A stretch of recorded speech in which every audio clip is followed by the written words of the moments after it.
Heightened radical activity south of the Vindhyas. Are they all connected? Is there a connection? Is there a thread that binds them all? This is CNN News 18 exclusive. Let's look at the details of the investigation that reveal a terror nexus at play.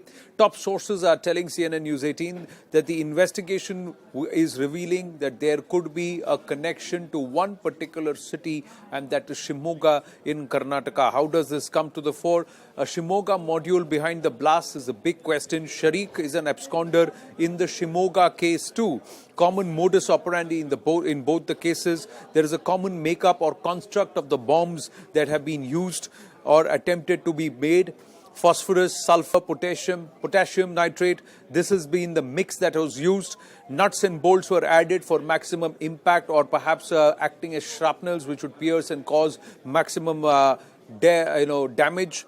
Was Shivamogga a trial run for Mangaluru? That's the other big question. Now, there are some other aspects too which we'd like to share before I bring in Arunima into the conversation to take us more. Let's look at what he did and the route map of Sharik. So he forged Aadhaar cards of a Hubli resident. That's what he has done. He travelled in September, procured a mobile. That's what Sharik did. That is, from Hubli, he moved to Coimbatore. So that's the next. Let's move to Coimbatore. So he moved to Coimbatore. That's where he travelled, procured a mobile. Then from Hubli to Coimbatore, he goes down. And from Coimbatore, he heads back into Karnataka. He goes into Mysuru. And from Mysuru, then he takes... he goes back to Mangaluru. From Mysuru, he moves further up north towards the coastal area of Mangaluru. And that's where there is a blast in an auto rickshaw. Now, he was also ferrying. He was actually going to a location when this blast happened. Arunima is here with us. Arunima, some interesting connections. What is the connection with Shivamogga? Let's start there. So if you see the history of how this module started operating, go back to 15th of August. On the Independence Day, there was some kind of a clash over the unfurling of the national flag. During that clash, there were violence and at least one person was arrested. Subsequently, one person from the group stabbed a resident of Shivamogga. So that was the second red flag that was raised about how much of radicalization was happening here. The third incident that happened was in September 2022. On the 20th of September, on the banks of the Tungabhadra river, there was a trial blast that was carried out. 2 people was arrested. One person, who turned out to be Sharik, absconded. And if you look at the timeline, around the same time, he had also travelled to Coimbatore. 20th of September, this blast happened. On 3rd of September, he had gone to Coimbatore. Who was he meeting? Why was he meeting? Who was really helping them? Those are crucial questions. And the last Shivamogga connection is that of the alleged handler. The alleged handler, Talha, Abdul Mateen Talha, is believed to be in Dubai. From 2020 onwards, he has been on the radar of NIA and the intelligence agencies. He is suspected to be the one providing literature for bomb making, providing logistical and financial support. Who is Abdul Mateen Talha?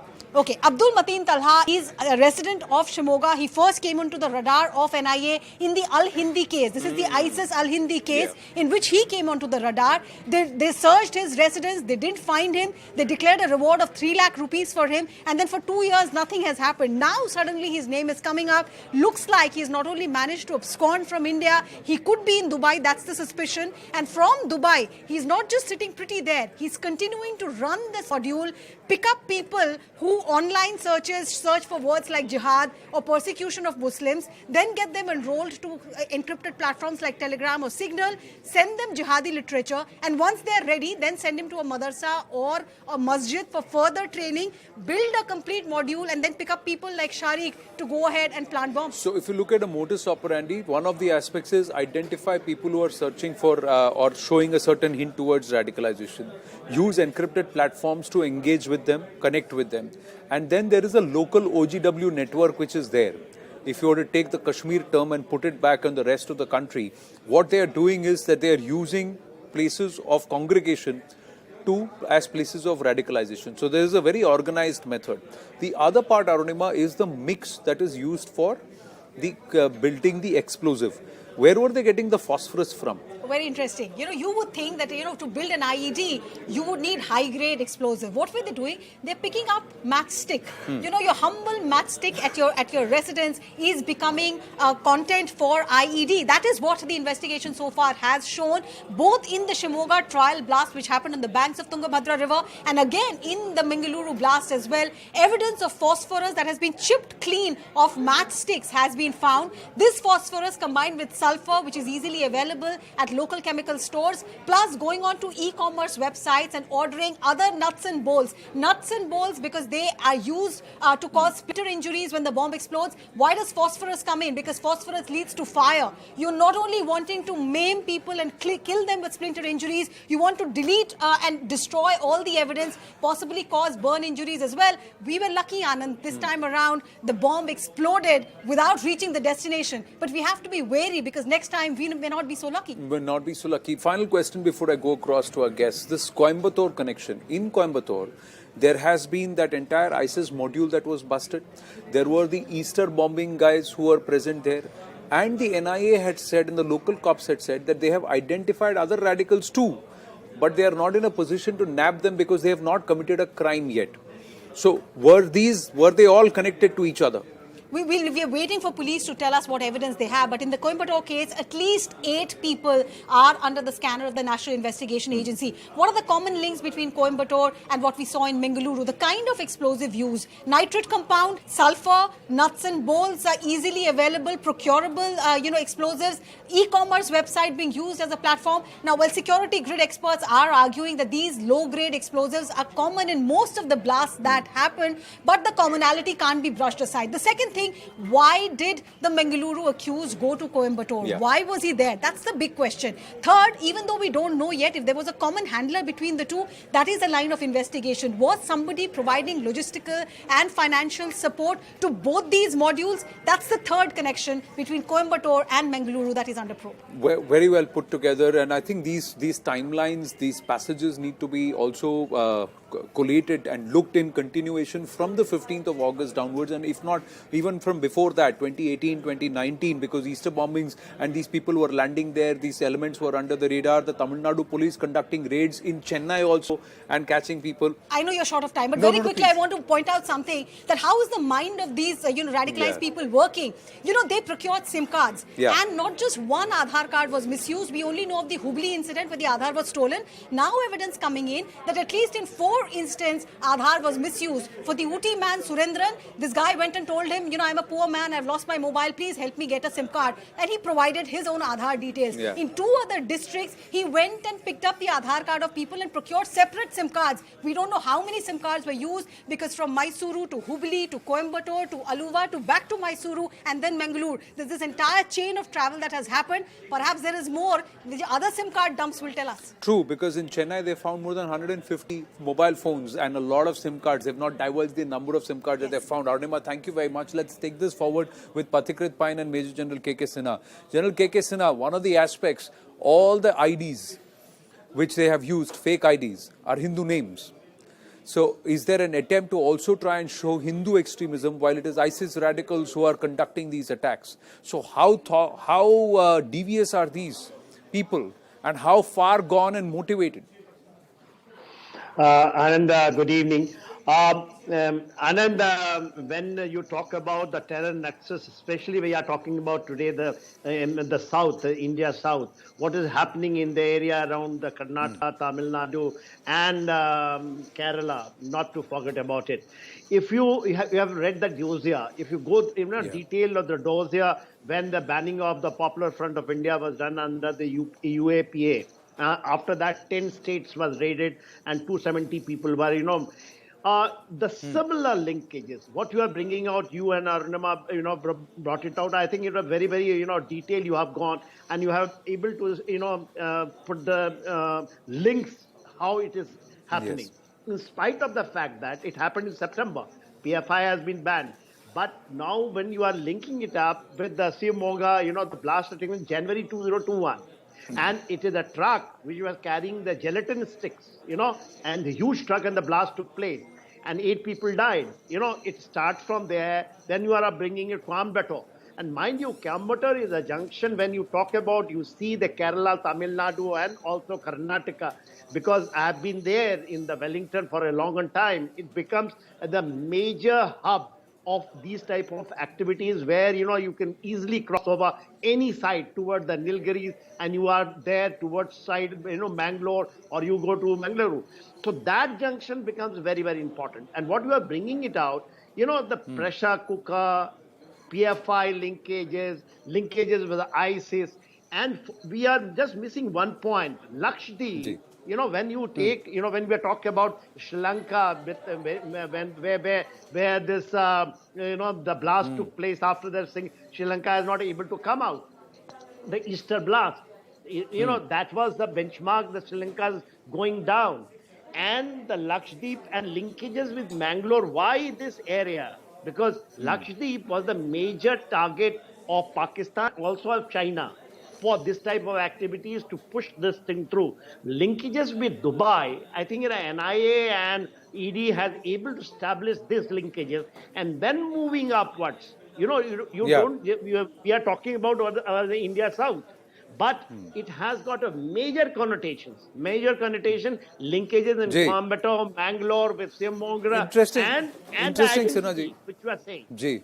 Sinha ji, identity- interesting that you mentioned Lakshadweep, because Lakshadweep to Mangalore, it's an open port, and there is a ferry, and there is to and fro traffic which happens, and that traffic is also goes into Kerala, into Kasargod and some of the other North Kerala ports in some of those areas. So interesting that you are drawing this parallel and adding this dimension, that this also needs to be under the radar. But this Coimbatore connection, the Khilafah 2.0, radical outfits, radical groups, students highly motivated by ISIS, Al-Qaeda literature found.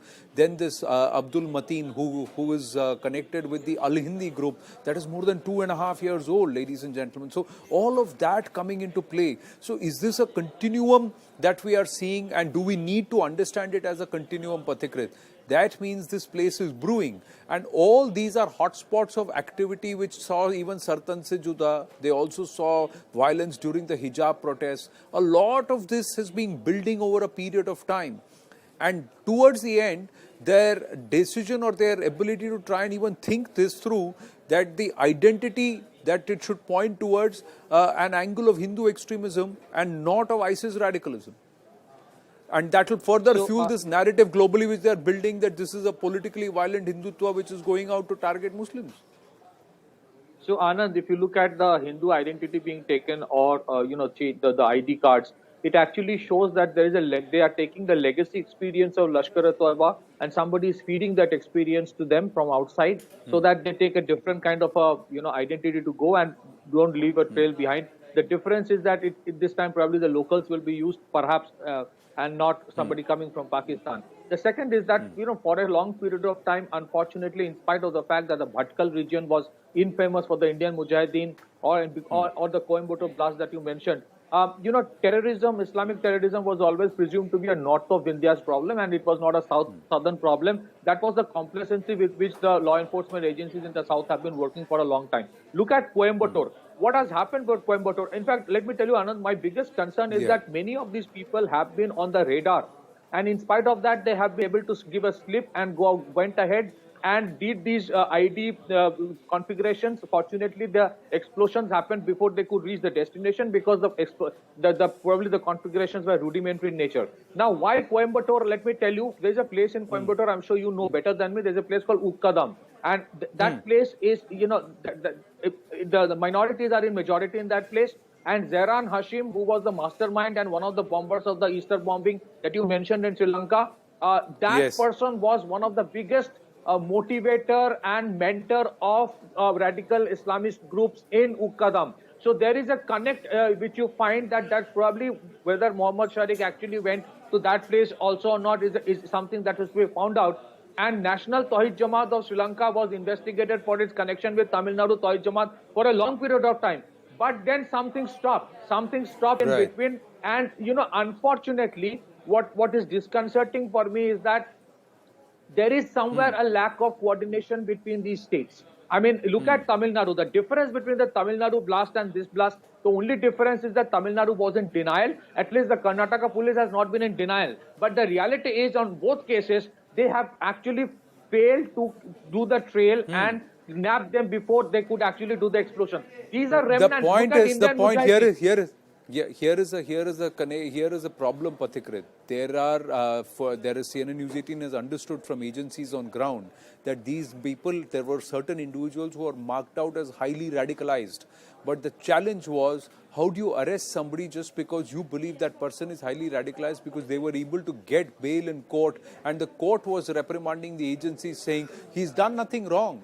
Who are you to judge whether he is radicalized or not? And if he is radicalized, how can you prove that he's a threat to society or a person is a threat to society unless that person does something? So this is where the agencies were challenged, that they couldn't round up beyond a certain level and keep them in custody beyond a certain level because they were able to go ahead and procure bail. There are people, these are outfits and people who also get strong legal banking and legally entrenched. There are a lot of entities who are there giving these people cover fire, and they are also playing so many things. They know the book, they know the rules, and they know how to subvert them. That's something which is concerning. Some questions that emerge before we go back to General Sinha and also Pathikrit Payne. Let's try and understand, how did the accused carry forged Aadhaar card for 2 months and did not raise any suspicion? So is there a serious need to rethink, relook at Aadhaar cards and how they are used, and what is going to be the scrutiny of a person who's using the Aadhaar card? Because there are estimates which say anywhere between 5 to 6 lakh fake Aadhaar cards doing the rounds in our country, which is a serious concern, if not more. Then, who or what was the target of this intended bomb blast in Mangaluru? The other aspect, was this accused self-radicalized or associated with a module or group which was radicalizing these people? And how motivated was this person? Educated individual, engineers, a lot of them are engineers, highly educated but highly motivated, highly radicalized and highly scheming, sharp, planned, to the extent that they were also covering their tracks. Accused traveled to Coimbatore in the recent past. So was there a link to Jamisha Mubin? Mubin was the one who was trying to orchestrate the blast outside the temple. And in both cases, ladies and gentlemen, humanity is lucky that the blast did not go as planned and they misfired. And it's the predators who've been caught. And the prey, that is innocent human beings, they have been saved. The other aspect, are the Coimbatore and the Mangaluru explosions part of a bigger terror conspiracy? Was Tungabhadra a test run also? Should we look at it from that aspect? General K.K. Sinha, how would you, when we put out these questions and try and link this up, is this far more greater a problem than what we are seeing in these two cases of Mangaluru and Coimbatore? Anand, it is it is very, very big. And if today only the thing has come out where the India ranks in the as far the threat from terrorism is concerned, is ranking just 3, step down from the Pakistan. So this is a very deep, in our country. It has already, we have been always in a denial mode. You see, especially when, they get, patronages from the political bosses also. What is happening? Why it is flourishing there? And what you say, it is very dangerous. Other places, the people are not, those, people who haven't got money, they get involved in it. The people are not educated. Especially in the south, and the Kerala and Tamil Nadu and Karnataka, people are highly educated. They are behind that. And, we are just on the, eyes of the iceberg. We are not able to do it. PFI, has been banned, but 270 people only in the country has been, rounded up. We are not able to reach and, able to break the things which is happening. See, it is a very, very big design. When you actually see that what is happening in Kerala, they had got a time frame you wanted to do it. For the time being, what has happened, then the ISIS link, especially what is happening into the Middle East, what is happening into, Afghanistan, what has happened in Pakistan, it has got some respite. And especially with our, NIA, ED, they have gone on board and they are doing a lot. They are actually trying to get into the root of it. That's why the linkages is not here. Linkages is with Jammu and Kashmir, it strings to, Punjab, it goes to Bihar, it goes to UP. So these linkages are very, very high. It crosses over to Nepal. It goes to Bangladesh. So this linkage, if you will take it that, standalone mode, you will able to do it. You are able to establish 3 links in this. Shivamogga, you have done Right. it. Mangaluru with Coimbatore. If you go in detail, you will find that much more linkages are there. Deeper, but the fact is they're all linked on one common platform, that is encrypted social media platforms. Platforms like Signal, platforms like Telegram. There are other platforms too. A lot of them have moved beyond these platforms also, because now they have come into common parlance and conversations. They are using highly encrypted platforms.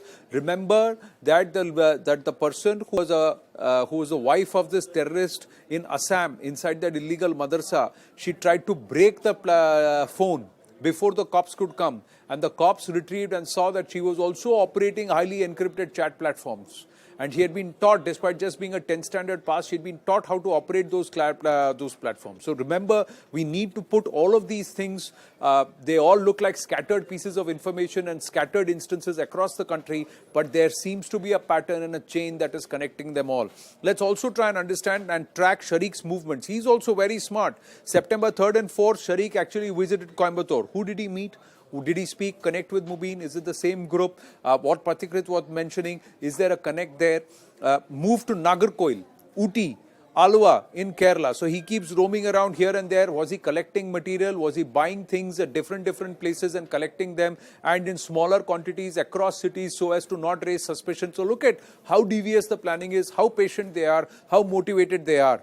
Procured fake Aadhaar in Hubli, SIM cards in Uti, returned to Mysore last week of September, assembled the IED over 2 months, 2 months in Mysore. Cops suspect Abdul Tala to be Sharek's handler. Abdul Tala is an ISIS suspect raided by the NIA in May. Tala is absconding. NIA has announced a 3 lakh bounty, but he's sitting outside beyond Indian shores and orchestrating, radicalizing, coordinating, sitting there. Pathikrit, we have a serious problem in hand. How do you stop them Anand, from coordinating, communicating and radicalizing?